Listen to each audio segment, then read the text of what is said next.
colleagues. It's really a delight for us to be able to share ideas with you today, and we really look forward to the conversations to follow. My eye is now on my presentation, so I just want to check that I have managed to reshare it and that it's visible to you. There should be a photograph. Yes, looks good. Oh, okay, wonderful. So thank you. I'm going to introduce the panel. I'm going to then pass to Andrea, who will pass to David, and we'll have some general conversation afterwards. So the question of interdisciplinarity has been raised in very interesting ways, I think, earlier this morning as well as yesterday, and I'm hoping that we can connect some of the dots between what's been said at the conference so far and our contribution. I want to step back a bit to begin with, though, and place this in a larger context in terms of the scholarship of teaching and learning. The case for disseminating scholarly work that focuses on teaching and learning, alongside so-called discovery research, was famously made by Ernest Boyer in 1990. Now, Ernest Boyer's Scholarship Reconsidered, which was a report that was commissioned by the Carnegie Academy for the Advancement of Teaching, famously argued for an expanded conception of academic research, and is viewed as one of the foundational texts, of course, for this emergence of the scholarship of teaching and learning. Yet it merits mention that in that famous publication, Boyer presented not a twofold distinction between discovery research and SOTL, but actually offered a fourfold distinction between kinds of research that I'd like to just recap briefly. He spoke firstly about discovery of new knowledge, and secondly, about the integration of findings from different disciplines to identify what he called convergence. There was a third category of research that he identified, which was really the domain of applied research, application to solve real-world problems. And it was the fourth category, SOTL, which he viewed as the search for innovative teaching approaches and best practices, that is probably cited most in relation to his work. But it's the second category that we're going to really be putting the emphasis on today. Recognizing, of course, that they don't need to be entirely discrete categories, that they can be overlap. We want to underscore the extent to which discovery and research, as of course in teaching, supervision, and all the kinds of work we do as academics, innovation can lie in bringing together knowledges into new syntheses. And indeed, the quest for this elusive notion of innovation, however it gets construed, can be realized outside of the bounds of a given discipline. Now, I've deliberately put a blank slide up for the moment, and I'd like you to listen for a while. In a recent revisiting of SOTL's emergence, based on a rereading of Scholarship Reconsidered, the American scholar Nancy L. Chick draws attention to part of Boyer's writing that tend to be left out of SOTL's origin narrative. She draws attention to the contexts and imperatives that are invisible in the way the story tends to be told. Chick holds that Boyer's is what she calls a deeply American argument based on the implications of the diversification of the academy in the US after the GI Bill of 1944 and its effects in the ensuing decades. And based on a further rereading of some of the canonical SOTL texts from the 1990s and subsequently, Chick argues strongly for a research agenda for 21st century SOTL that shifts from what she calls replication to transformation mode, beginning with acknowledging that SOTL was founded, she argues, to address prevailing social justice imperatives in the US. Chick's and Boyer's arguments resonate strongly, I think, in the context of current South African higher education. In our current university environments, as in the US after the Second World War, if not more so, universities like ours continue to serve large groups of first-generation students, a rich diversity of undergraduates, as well as older part-time students who are picking up academic study in mid to late life. And all of those are categories of students that Chick describes in the American context that I think holds in ours. There, as here, we still, and I quote, have much to understand about how students learn, especially those from disadvantaged backgrounds. And we do so, of course, as we've heard yesterday and earlier this morning, in a post-Fallist context where calls for decolonizing the academy remain urgent. Now, Chick has diagnosed a tendency that's particularly consequential in the context of our discussion today. Drawing on the work of Shirley Booth and Lorenzo Woolacott, she points out that the topics that tend to be prioritized in the scholarship of teaching and learning tend to be situated in the disciplinary context because they aim to generate knowledge, and I quote, which on the one hand is useful to teaching and learning in the disciplinary context, and on the other arises and is relevant because of the nature of the discipline. Chick points out that this is a logical loop. The context, the disciplinary context, determines what's worthy of study, and the SOTL projects are then designed to influence that context. As she calls it, a closed loop. I think this insight has far-reaching implications for us as we revisit and take forward the deeper epistemological and the pedagogical, or I prefer to speak of the andrological because we work with adult learners, the andrological questions raised by the South African student movements of 2015 and 2016.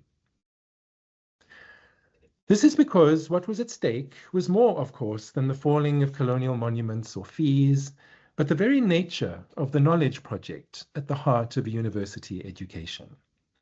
The question of what kinds of knowledge and which ways of knowing should be prioritized in a continually renewed decolonial curriculum has inevitably directed attention to the knowledge formations we work with and within. The contemporary research-intensive university continues to be organized primarily around academic disciplines, which for all the coherence and the collective purpose they offer, can also be constraining structures tied to narrowly defined academic identities. To the extent that the discipline remains the unit of academic organization across most of academia, responding to the protests of 2015 and 2016 has thus also demanded a reckoning with disciplinarity. I've been struck then, during the course of completing a PG dip in higher education here at WITS in recent years, by the implications of how students are deemed in much of the SOTL literature to learn necessarily within a discipline. Multiple authors underscore the limits of general theories of learning and emphasize the importance of inducting students into thinking and learning in their disciplines, or at the very least in particular interdisciplinary fields. Arguments for the disciplinary nature of knowledge seem to me to run counter to trends within higher education that are especially consequential for those of us who teach in interdisciplinary and transdisciplinary fields in post-colonial contexts. In fact, earlier today, Dina Pierluigi actually referred to this as a form of epistemic injustice. Surveying how international trends were impacting transformations in higher education in post-apartheid South Africa, Kathy Luckett already noted as long ago as 2001 how the shift from so-called Mode 1 disciplinary knowledge to Mode 2 knowledge centered a move towards teaching and curricula that need to be non-hierarchical, inter- or transdisciplinary, trans-institutional, as well as collaborative, contextualized, and socially responsive. Estimable as such approaches might be, Luckett cautioned then already about the need first to establish a strong formative grounding in a single discipline. At WITS, especially in the wake of the student movements of a decade ago, I've been moved by arguments to the effect that the imperative to decolonize the curriculum includes confronting the limitations of the traditional disciplines. This line of argument mobilizes interdisciplinarity as a potential vector of transformation. And yet it seems to us that much work remains to be done to clarify what interdisciplinarity means in practice and what its place should be in our curricula as well as our teaching and learning. The study group of which our panelists today are members have come together to discuss how inter- and transdisciplinarity could better be curriculated to enable epistemic access in our contemporary South African arts contexts. If a crucial component of a curriculum lies in making explicit to students how particular disciplines tend to think, lecturers teaching interdisciplinary fields need to make multiple modes of disciplinary thinking explicit in comparative perspective. This entails more than teaching more than one discipline at once. It relativizes disciplinary knowledge in ways that can be demanding for both students and lecturers as they acquire metadisciplinary perspectives on particular knowledge formations. How to teach disciplinarity per se emerges then as a specialized andrological question. Since interdisciplinarity often requires collaboration with co-lecturers from outside one's field, it has organizational as well as curricular and andrological implications. And dealing with disciplinary multiplicity and collaboration has often not been incentivized in arts and humanities departments, which tend to center individual authorship and artistic creativity. Our ongoing work centers on the recognition, and this was a discovery for me, that there is a specialized subfield within the Sottle literature that focuses on interdisciplinary andragogies, the so-called Soitel literature. And here's just a quick screenshot of two of the more prominent references that we've been drawing on that have both been published in just over the last decade and a half. As we've embarked on an initial survey of this body of research to establish the extent to which we can use it in arts-related contexts, we've found it instructive to draw on this literature to help clarify some of the definitional and conceptual issues involved in interdisciplinary work. And through this project, our hope is to be able to advance a common language, understanding, and approach across the different departments and curricula in our school, and to enable inter and indeed transdisciplinary work more deliberately and meaningfully in ways that are andrologically sound and, of course, informed by research. One influential scholar who tracked definitional debates over an extended period in publications since at least 1990 was the late Julie Thompson Klein, a professor of humanities emerita and the former president of the Association for Interdisciplinary Studies. Klein noted that while knowledge in the Western tradition has been classified into specific domains within a larger system of disciplinarity that prevailed across the 20th century, that system has been supplemented and challenged by an increasing number of interdisciplinary activities since at least the 1970s. Across the decades on which she reported, Klein distinguished a few major fault lines or variants of interdisciplinarity. Alongside distinctions between methodological versus theoretical interdisciplinarity, or bridge building versus restructuring disciplines, our group has been particularly interested in a distinction Klein made between instrumental versus critical interdisciplinarity. In this regard, Klein drew on the work of Kahn, who in analysis of interdisciplinary explanation identified three competing political positions: a conservative intent to solve social and economic problems, but without concern for epistemological questions. Secondly, a liberal approach by which academics demand accommodation, but largely maintained a base in the existing structure of disciplines. But for the purposes of this conference, and in the light of our commemoration of the student movements of a decade ago, we think that the third category is particularly significant and generative. The idea that there have been radical dissidents who have challenged the existing structure of knowledge demanding that interdisciplinarity should respond to the needs of oppressed and marginalized groups. Klein's observation about the radical approach are highly pertinent to our conversations at this conference. And so I want to just quote a few observations. Critical interdisciplinarity interrogates the dominant structure of knowledge and education with the aim of transforming it, raising questions of value and purpose silent in instrumental interdisciplinarity. A new interdisciplinarity emerged in humanities and cultural studies, signified by various prefixes, anti or post or non or de-disciplinary labels, signaling interdisciplinary work with the explicit intent of deconstructing disciplinary knowledge and boundaries and blurring of the epistemological and the political.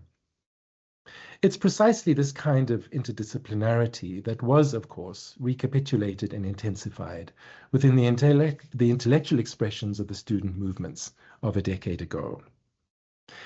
And I'm going to close by also referencing the extent to which what was happening a decade ago in student activism was also visible in the ferment internationally in thinking across disciplines as Klein speaks about the move towards transdisciplinarity, and this is my final slide.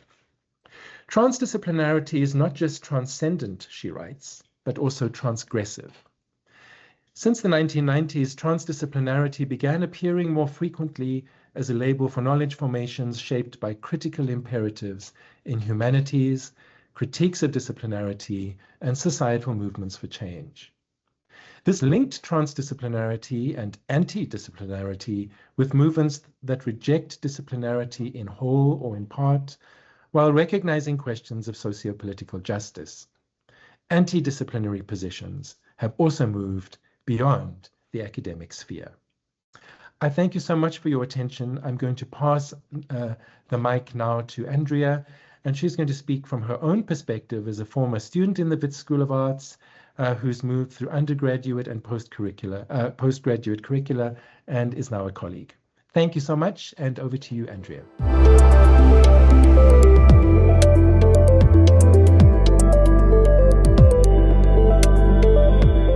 Thank you so much, Brett. Can everyone still hear me? Yes, thank you, and see you. Excellent. Okay, I'm just going to share my presentation. Go, can we see? Yes, all good, thank you. Excellent, okay, great. So hello everyone, thank you so much for this opportunity to share our reflections today and what we've been discussing in our interdisciplinarity group. I am going to be sharing today on my experience of my undergraduate degree, which was a BA in Performing and Visual Arts. And this has come up as a kind of case study for our group to look at because of the way that it dealt with interdisciplinarity. And so I would like to, in this presentation, take you through very briefly my academic journey from my undergraduate in the BA PVA through to my master's in digital arts and now into my PhD research. And what ties all of these stages together is the theme of interdisciplinarity. For me, as a student in my first year of 2013, graduating in 2017, the undergraduate, interdisciplinarity was never a theoretical concept sitting at a distance. Instead, it was the reality of my education from the very beginning. And so the BA PVA, to give some more context, was a degree offered by the Wits School of Arts. It's currently in abeyance and is no longer offered. I believe the last graduating year was around 2020, if I'm not mistaken. And at first glance, this degree kind of looks like two degrees stitched together. Theatre and performance on the one hand, and visual and fine arts on the other. But in practice, it was never that simple. The program was deliberately designed to blur boundaries. I studied across performance studies, film, fine arts, digital arts, and visual culture, and many more. This mix meant that I was never situated comfortably in a single discipline. A theatre piece was never only about bodies on a stage, and a painting was never only about images on a canvas.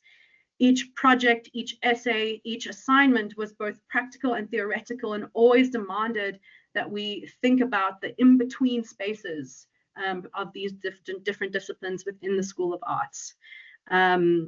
Yes. So this is a screenshot of my transcript. I have blurred out the marks. I mean, they weren't bad, but you know. But this is just to give you an idea of what the subjects look like in my undergrad. And this is a screenshot specifically for my third year. And you can see in this transcript how I took different modules within the School of Arts that spoke to these different disciplines. So there was a focus on drama and film, and there was a focus on the digital arts, like Introduction to the World Wide Web as a creative medium and game design. And I think as an undergrad student, looking back, I appreciate so much how these different modules actually spoke to one another, not just theoretically, but practically. And I think at the time, I was very adamant on being a game designer. Like that's something that I wanted to specialize in and what I wanted to practice. And at the time, I think I really underappreciated and took for granted how much these subjects have influenced me, not only as a game designer, but as an academic, and how these different silos or these different disciplines actually do inform one another. So, for example, a simplified example, if you will, the first kind of module that I took was spectatorship in the cinema. And this kind of spoke to film studies, where we were taught to think about how audiences view, interpret, and are positioned by the screen. And that gave me a way of analyzing media, not just as stories, but as experiences that are shaped by perspective. And this kind of bled into the other module, contemporary performance, where we dealt with embodiment, live presence, and dynamics between performer and audience. This made me think especially about space and bodies and practice that is central to knowledge making. And then in my final year, when I was doing a major project for digital arts, it was a video game. These two kind of thoughts or disciplines of knowledge really did come together for me, in the sense that I realized that the player for a video game is not only the spectator of a screen, they're also a performer in a digital space. And that realization came directly from combining spectatorship and performance studies. And so throughout my undergrad, I was exposed to and worked with different vocabulary and different methods, both creative methodologies and theoretical methodologies. Sometimes I was writing academically, other times I was analyzing performances or experimenting with digital installations. Often I was asked to combine them, and this taught me that performance can be visual and that the visual can itself be performative. That blurring was not always comfortable, especially as an undergrad student. Sometimes it was difficult to know exactly where one discipline ended and another began. But looking back, this discomfort rather, was very generative. It taught me flexibility and shaped how I think about research and teaching now as a young academic. So moving from my BA to my MA in digital arts, the background that the BA PVA naturally prepared me for this in terms of interdisciplinarity.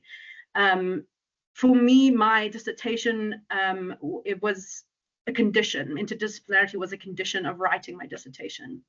So in my research, I focused on the representation of gender and queerness in video games that crossed multiple disciplinary lines.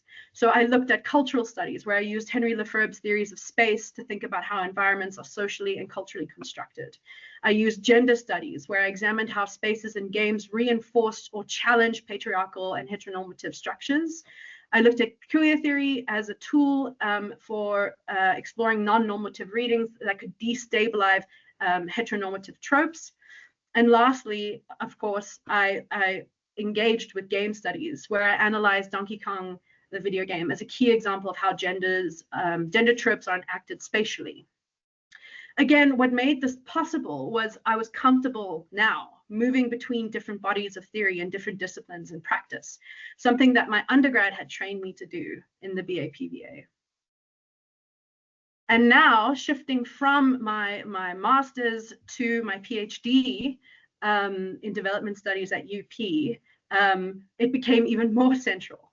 And so for my PhD thesis, I situate the Karoo within the context of the Anthropocene, asking how climate change, colonization, and ecology intersect this landscape, and how these can be translated into a virtual reality video game as a tool for the kind of adaptation and translation of a South African novel called Souvenir.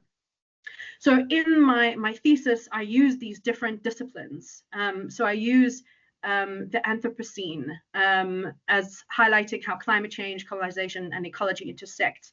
I use theories of play to frame how critical and meaningful play can engage players within the virtual reality video game with cultural and environmental questions. And I use virtual reality video game studies to explore how immersion and embodiment can make the Anthropocene felt as a lived experience, speaking back to the kind of performance modules that I took in my undergrad. And then finally, I also use solarpunk as an interdisciplinary genre in creative media, which emerges across literature, art, design, and games and films, etc., to reimagine a more hopeful future. But each of these threads come from different disciplines that I was exposed to in my undergrad, and they work together to form a critical and creative methodology for my research. And so my last point is to just talk about the lessons that I've learned from interdisciplinarity. The first is that interdisciplinarity is not an add-on. Rather, it's a condition of creative practice and research. I've learned that I cannot just be a game designer, that I am the gray area, and that's what the BA/PVA taught me. And how do I embrace interdisciplinarity to create new kinds of methodologies and research and practice? The second is interdisciplinarity combines methods and perspectives from different fields, giving students richer tools to analyze complex problems. So in my undergrad, I could understand how the player is viewed as a participant and a performer, but also as a spectator, for example. The third one is crossing disciplinary boundaries encourages experimentation and the generation of new ideas that wouldn't emerge within a single field. And I found this especially true within my PhD, where creating a virtual reality experience could be more than just a frivolous game. It could be something serious and something that can actually have a message and invite the player to perform and engage and learn. And then lastly, interdisciplinarity allows students to navigate ambiguity, adapt to multiple frameworks, and question disciplinary assumptions, which is vital to both academia and various creative industries. So looking back, I think my undergrad in performing and visual arts was not just a degree in a single silo. It was training me in thinking beyond disciplines. It prepared me for my master's, where I explored gender and queer studies in games, and for my PhD, where I now bring together humanities, theories of play, VR, and solarpunk imagination. In short, interdisciplinarity has shaped not only my academic career, but also the way I see creative practice itself as something that thrives in the spaces between. Thank you. I'm gonna end off there, and I will pass over to Prof. David, who will speak more about interdisciplinarity within the School of Arts. Thank you so much.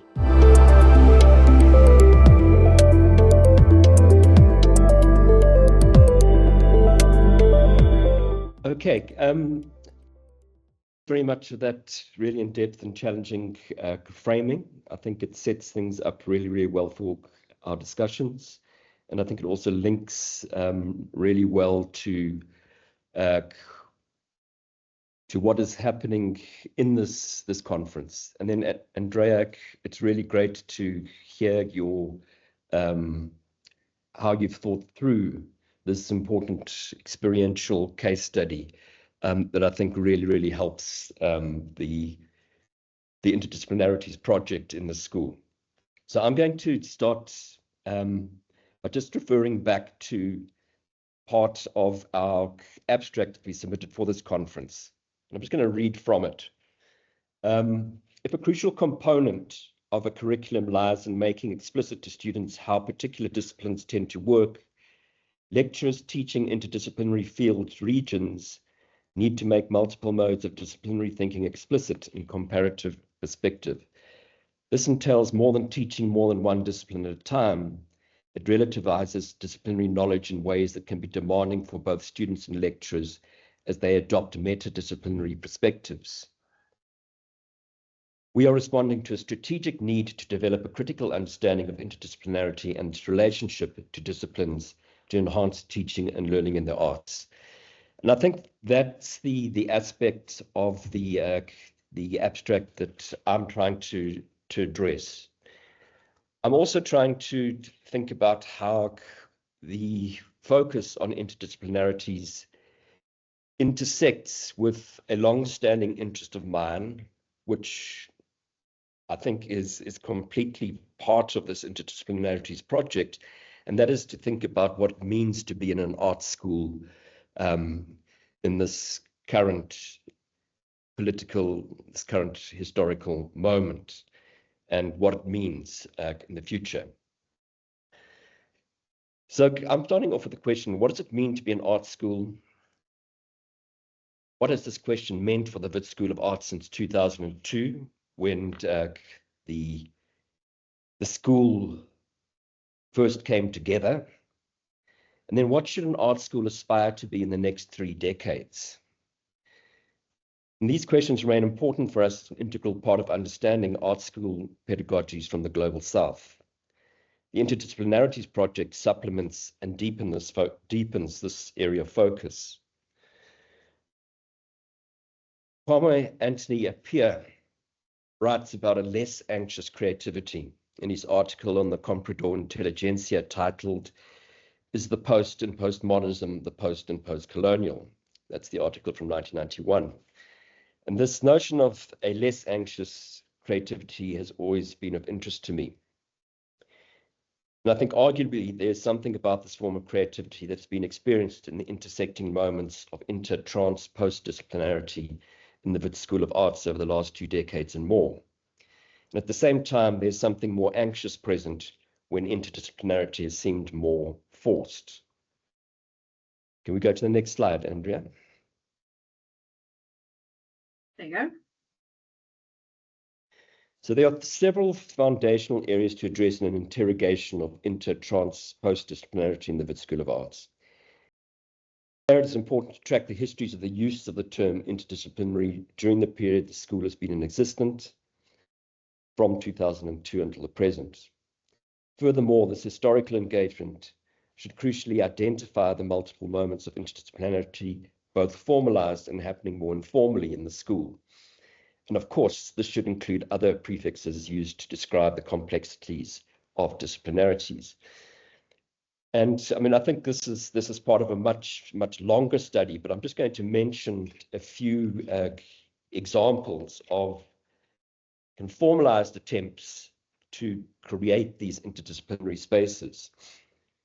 So in the early years of the School of Arts, the first year drawing and design course brought together fine arts and dramatic art students.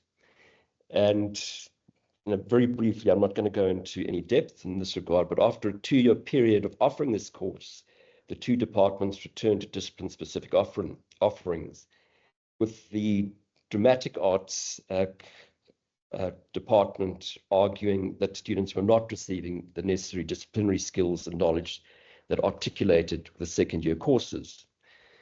A further example related to what was then known as the Drawing and Design course in the period 2011 to 2012, where students from the Digital Arts department felt the need for more observational drawing skills was not being met by a course that had increasingly adopted a more expansive understanding of drawing, a set of practices incorporating multiple modes, including the performative, spatial, and sonic.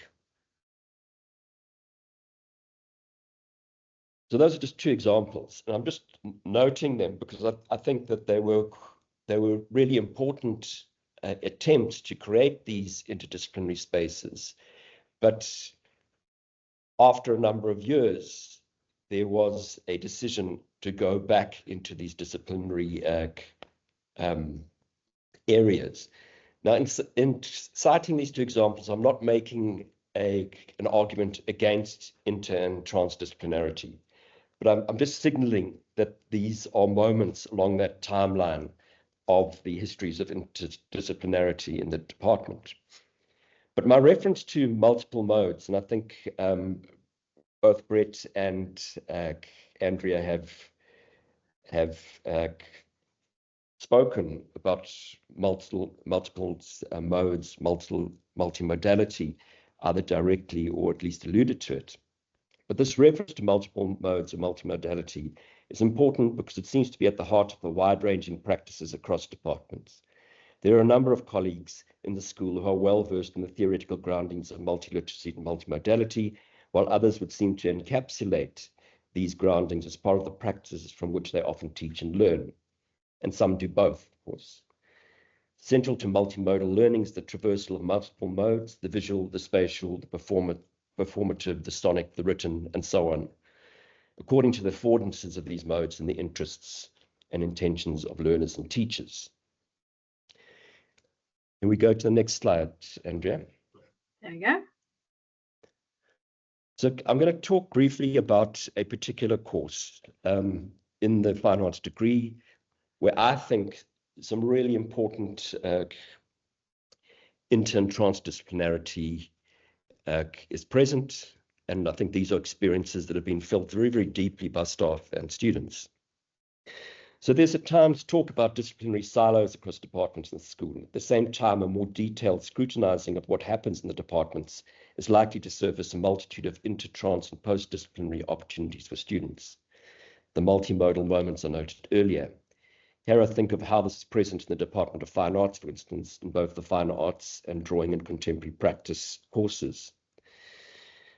Taught by Dr. Ranwato Hlasane in the period 2015 to 2024, the DCP third-year level course focused on collective publication and is grounded in the historical practices of the Medu Art Ensemble, sometimes referred to as the cultural wing of the ANC in exile during the late 1970s and early 1980s.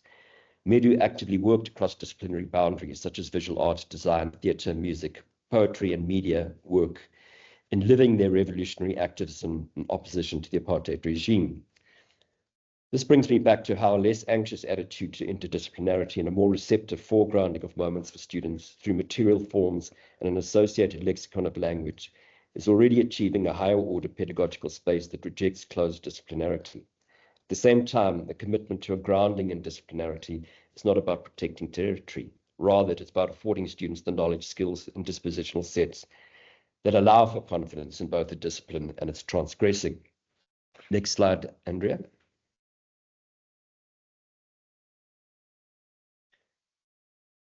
Prior to the focus brought to bear on decolonizing pedagogy's curricula and institutions by the Roads Must Fall and Fees Must Fall movements, Hlasane began to introduce course material that anticipated the urgency of these pivotal moments in our history, working from a combination of the participatory practices that were central to his M.Tech degree at the University of Johannesburg and his work as the co-founder of Keleketla Library Collective.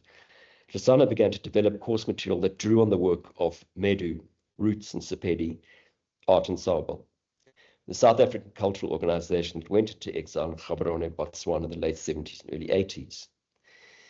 A critical aspect of Hlasane's practice as a teacher is the researching of local models of education and arts education more specifically. And the slide there just shows the cover of a publication from Keleketla Library where the histories of the drill hall in the CBD became the focus for a long-standing project that drew in youth from the area around Joubert Park. Next slide, Andrea. In many senses, Hlasane took on the challenge initiated by the Medu Art Ensemble in the 70s, 80s, and situated the political conscientization and criticality inherent in their work as part of a contemporary curriculum. As such, Hlasane's teaching is fundamentally about building a society and culture. It's about consistently working towards an education system that enables a different conception of society, and is about the value of working collectively to challenge existing realities and creating new ones. There's much more that might be elucidated here. Suffice to say, what we, students and colleagues, have experienced in this course is a fusing of these histories with our current moments in extraordinary ways. The integration of self and peer assessment and other contributions by an extended community of arbiters is a crucial aspect of the assessment of collective learning in and outside of the academy. Next slide, Andrea.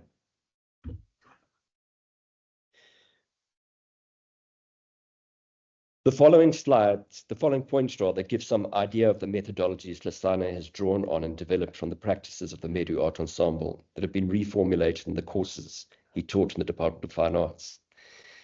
And the following bullet points, I think, give a real sense of how he's thinking about teaching and learning in these courses. And I think these points are fundamental to thinking about inter and transdisciplinarity. So first of all, an emphasis on an intergenerationality of teaching and learning research teams, debates, information gathering and decisions. This extends to the collective ensemble-like methodologies present for the work produced by students. A creation of space for dialogues, talks, conversations, and reenactment sessions with students and invited guests. A decentralization of learning sites. The potential for a festival format as a site of teaching and learning that authorizes itself has a broader appeal and crosses disciplines. The centrality of grappling with language and ideology, and then lastly, the utilization of available technologies, including online models and modes for collective teaching and learning. Next slide. Andrea, thank you. So this is the last slide. So I'm going to conclude by bringing together some writing on artistic research by the scholar Sarat Maharaj, with a prompt towards thinking about what language for inter-trans post-disciplinary work would look like, feel like. And I think that idea of feeling like, that embodied sense from yesterday is really important in relation to this. So Sarat Maharaj writes about artistic research, but this has always been a very important quote for me in understanding interdisciplinarity and the transdisciplinary. He writes, what I'm trying to finger eventuates not so much in the well-trodden terrain of the academic disciplines or in the so-called gaps, chinks, and cracks between them, or in any designated interdisciplinary, transdisciplinary belt.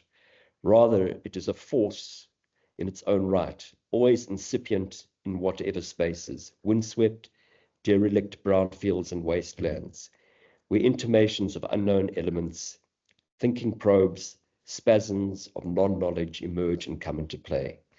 It is distinct from the circuits of know-how that run on clearly spelled out methodological steel tracks.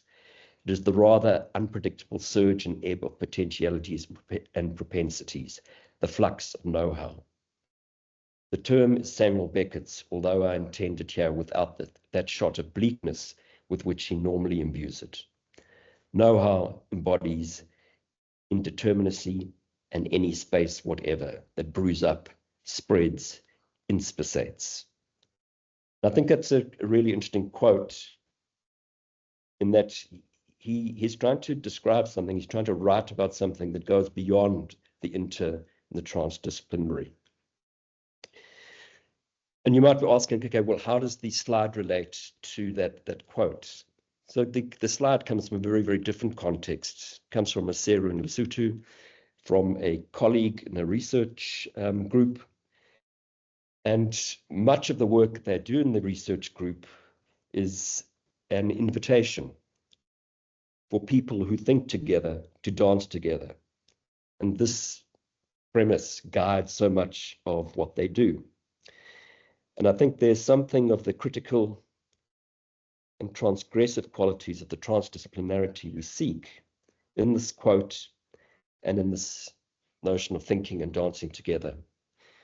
And of course, again, I want to note how this links, I think, really, really closely with so much of what was presented, particularly yesterday morning.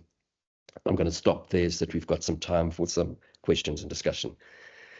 Thanks, Brett. Thanks, Andrea.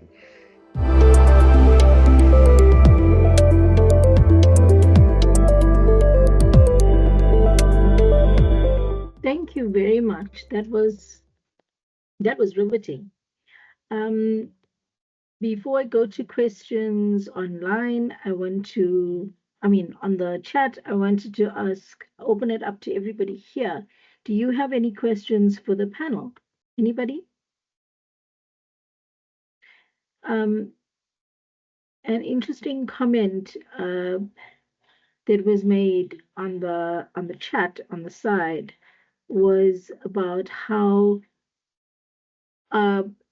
curricula is designed. I may ask the question, how do we make the deeper purposes more visible in our courses so that students can see the link to agency and belonging? And, she started off the comment by saying she's noticed how many students and sometimes colleagues focus mainly on content or knowledge rather than the ways of knowing, doing, and being that shape our professional identity.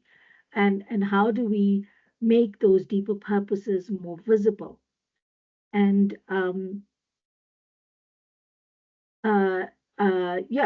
don't know if you want to answer that, if you want to take up the conversation there. Anybody from the panel? Natasha, I can give it a go, but I'd welcome input from any colleagues in the room, and we have some members of our group who are also listening in. So colleagues, please do chime in. I think this question of an academic identity being tied to a discipline is one we all deal with at some level. And I'm particularly grateful to Andrea for sharing her journey down to the level of her transcript, because we know that the legibility of one's work is often conditional upon it being, frameable within a particular disciplinary language. And those of us who work across those spaces are often experimenting with different kinds of identities as scholars and practitioners. So maybe this is just to underscore how central that question is to our practice. And I wonder if anyone else would like to add to that. Andrea, do you want to go first? Sure. I was seeing whether you wanted to first. No, I think one thing that does kind of helps to cross the gap between what we plan and what the students actually learn. What I found for myself was creative practice, and really understanding how to apply the theory from one silo or one discipline to another, and that practical application is something that made me see the light, if you will. So yeah, I think that's kind of how I would respond to that. Yeah. Thank you very much. Okay, and maybe if I can just add, I think that question around how do we make these purposes more visible, the knowing, the doing, the being, the agency, the belonging. I suppose I've thought about this often. I mean, in many respects, what we do across departments in the School of Arts is very often about kind of embodied experiences in studios, in theatre spaces, in lecture hall spaces, but there's this kind of sense of these embodied pedagogies that work across programs, and the opportunities for these ongoing critical conversations, one-on-one, small groups, larger groups, would always seem to be present. And I think it's out of these critical conversations, these critical practices, these understandings of the resources sources that students bring and lecturers bring, that sense of knowing, doing, and being, that sense of the agency and belonging is able to be surfaced again and again and again. And I often wonder to what extent that is always possible in a different kind of teaching and learning situation, where it's perhaps more lecture hall based with much larger groups. But I think it's that opportunity for these ongoing critical conversations that seem to be at the heart of this. Thank you for that. So in the chat as well, the comment that was made was and Andrea used the word silos, and the comment was made that people design their curricula often in silos, and if we can make the space to open that up, where to encourage cross-disciplinary feedback, cross-disciplinary reviews or comments or whatever, maybe we can sort of implement this across more programs, and our program can start to be more inclusive.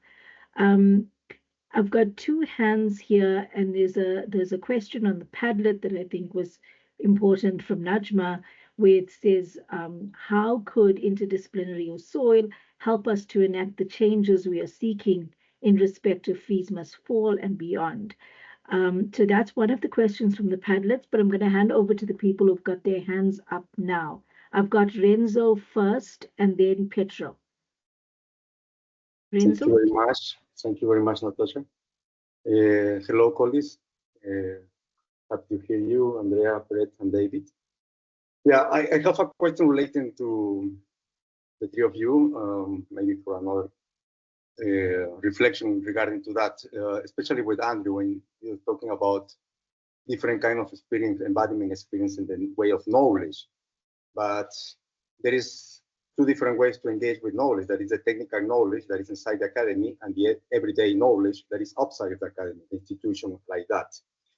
In that sense, in the field of arts that we are engaging as, there is the aspects of the industry, in the industry of arts, the market of arts, that don't allow us to engage too much in different ways of knowledge, because it's more focused in the aspects of the market, on the aspects of the industry, that don't allow us to create and engage with this way of interdisciplinary knowledge through different disciplines, and can create new ways of understanding art behind aesthetic aspects, you know? So we are in this kind of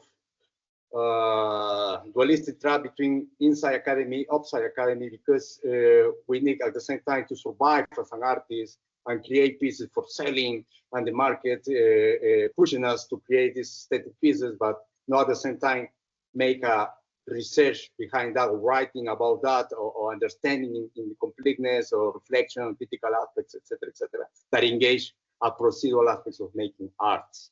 You know, so my question to you is how we can balance both dynamics. You know, how we can balance both dynamics as an artist and as a researcher, and especially to teach us and our students in this kind of balance inside or outside academy as an artist. That's my question to you, and thank you very much again, colleagues.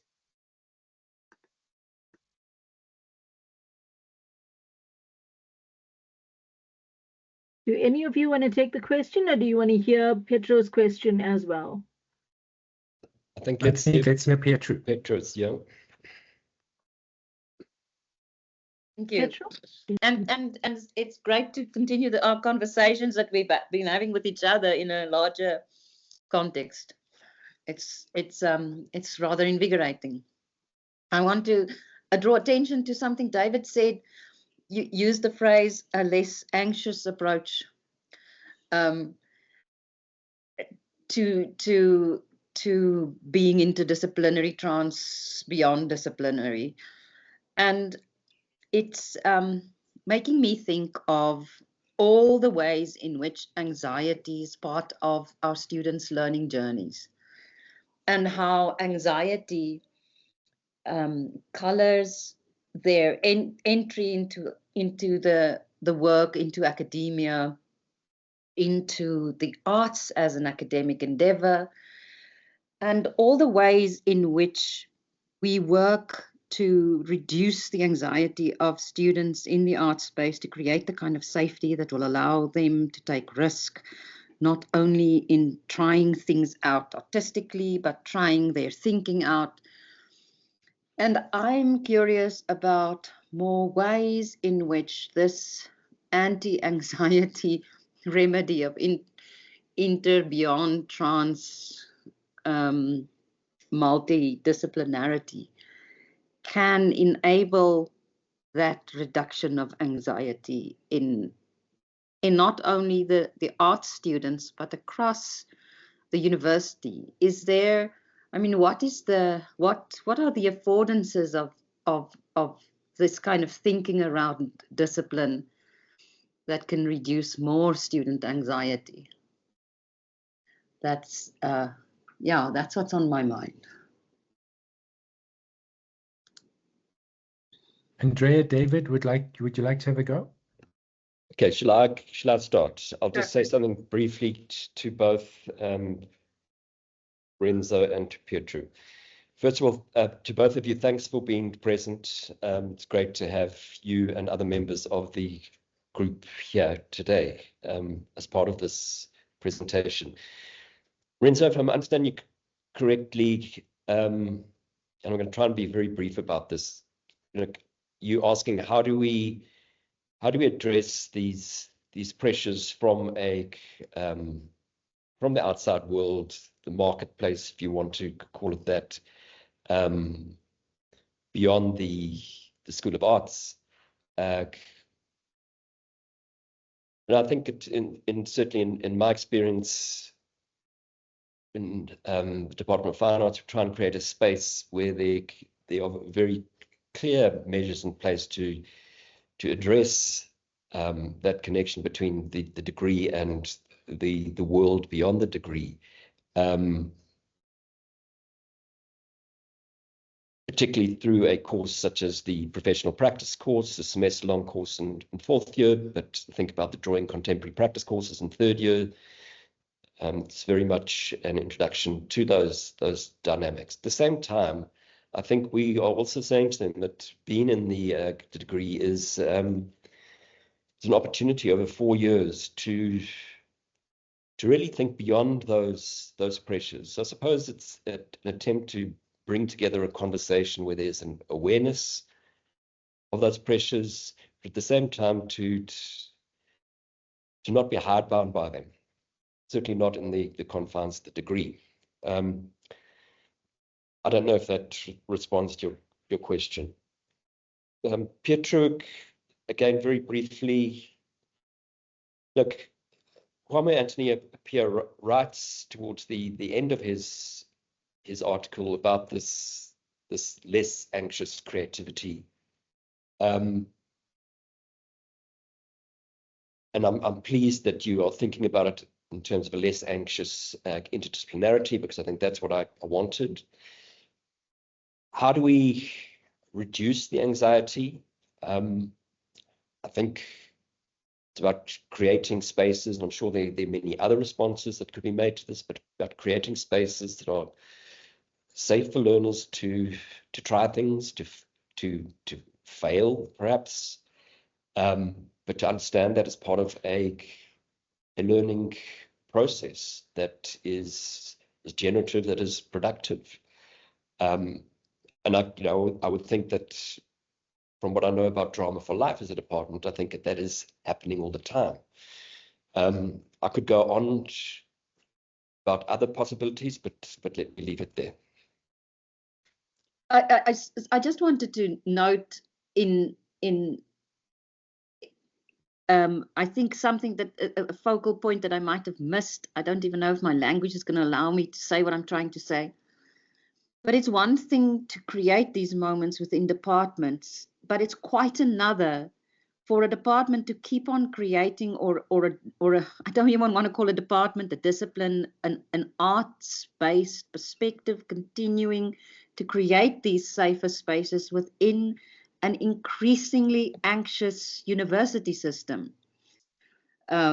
anxious about funds, anxious about space, anxious about its disciplinary validity, anxious about its social impact, etc., etc., etc. And so the work of the people doing the interdisciplinary work remains something that is in opposition to the anxiousness of the academic space and its increasing anxiety, which is what I'm experiencing. And so our work gets harder and harder to create those moments. And so that's the kind of tension that I'm alluding to as well, beyond the arts. Thank you. Thank you very much to the people who've asked questions. We are now 5 minutes over time, but Lucky has just put his hand up, so I'm going to allow him. Please, Lucky, come in. Thank you so much. Greetings. I'll just be very brief. I'm just looking at the prepositions that I was talking to the students this other time regarding education, and I said to them, what are the prepositions of dense education? Because our course is titled, or rather it's called Dense in Education. However, we've got dense as education and dense for education. So, but then for this one, I just want to talk about the last one, which is dense for education, which is about teaching other topics or subjects through dense or through embodiment. The usage of dense to support or enhance learning in other subjects or in social issues. So this idea of embodied learning, we really need to look into it and see how we can make use of it in other disciplines, other departments. This collaboration, it needs to take place. Thank you. That's what I wanted to say, because I've been just listening, and me listening to all the speakers, this came to my mind. Thank you. Thank you very much. And that's such an important comment. We do need to spread these ideas. Thank you very much to the 3 presenters for a very insightful conversation. Just a reminder that the link to the Padlet is on the chat. Please go on there and engage further. To everybody who is part of this, and even to the presenters, if you want to answer some of the questions that were posed there, some of the comments. Remember, the Padlet is just to continue the conversation for all of us. Okay. So thank you very much. Goodbye. Thank you. Thanks to everyone. Bye. Thanks, everyone. So much. Thank you. All the best. Bye. Bye.